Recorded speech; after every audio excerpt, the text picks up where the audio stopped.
కరెంటుకి సంబంధించి ప్రాజెక్టులకి భూములు తీసుకుంటున్నారు. 2,00,000 ఎకరాల భూములు తీసుకుని కనీసం అక్కడ ఏది సోలార్ విండ్ పవర్ అని ఏమీ గట్ల.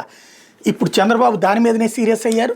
అది కట్టించే ఏర్పాటు చేయమని చెప్తున్నారు. విద్యుత్ ప్రాజెక్టుల ఏర్పాటుకు ప్రభుత్వంతో ఒప్పందాలకు చూసుకునే సంస్థలు ఏళ్లుగా జాప్యం చేస్తున్నాయి. ప్రాజెక్టుల ఏర్పాటుకు కేటాయించిన 2,00,000 ఎకరాలకు పైగా భూములు వృధాగా పడి ఉన్నాయి. ప్రభుత్వానికి జీఎస్టీ రూపాయల ఆదాయం రాకపోగా యువత ఉపాధి అవకాశాలు కోల్పోతున్నారు. దీంతోపాటు రాష్ట్ర విద్యుత్ ప్రణాళికపై ప్రభావం పడుతుంది.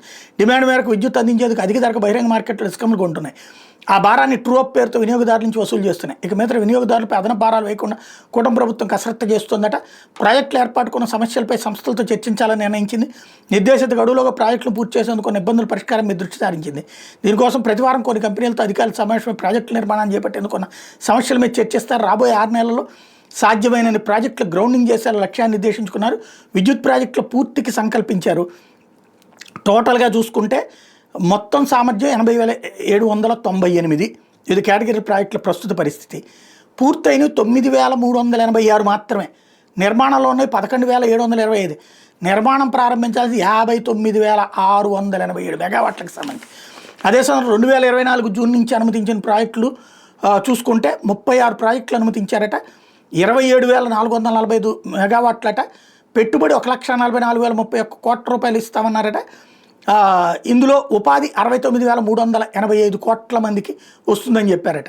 ఓవరాల్గా 2014 నుంచి ఇప్పటిదాకా 80,798 మెగావాట్ల పునరుత్పాదక విద్యుత్ ప్రాజెక్టుల ఏర్పాటుకు వివిధ సంస్థలు అనుమతులు పొందితే వైసీపీ ప్రభుత్వంలో పునరుత్పాదక విద్యుత్ ప్రాజెక్టులు అనుమతులు ఇవ్వడమే తప్ప వాటి గ్రౌండింగ్ మీద దృష్టి సారించలేదు.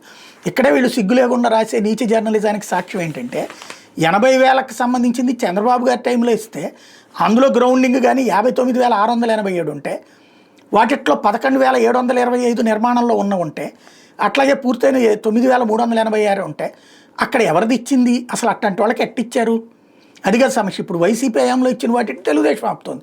తెలుగుదేశం హయాంలో ఇచ్చినటువంటి వాళ్ళు వైసీపీ టైంలో ప్రారంభించట్లేదు. మన దరిద్రం ఏంటి? రాజకీయ కక్ష సాధింపులు, రాజకీయ ప్రతీకారాలు.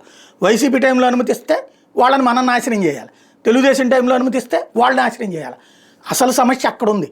నిజమైన జర్నలిజం అంటే ఆ సమస్యను ప్రస్తావిస్తా తమిళనాడులో తరహాలో కర్ణాటక తరహాలో వ్యాపార సంస్థలు జోలికి పోబాకండరా అని చెప్పాలి.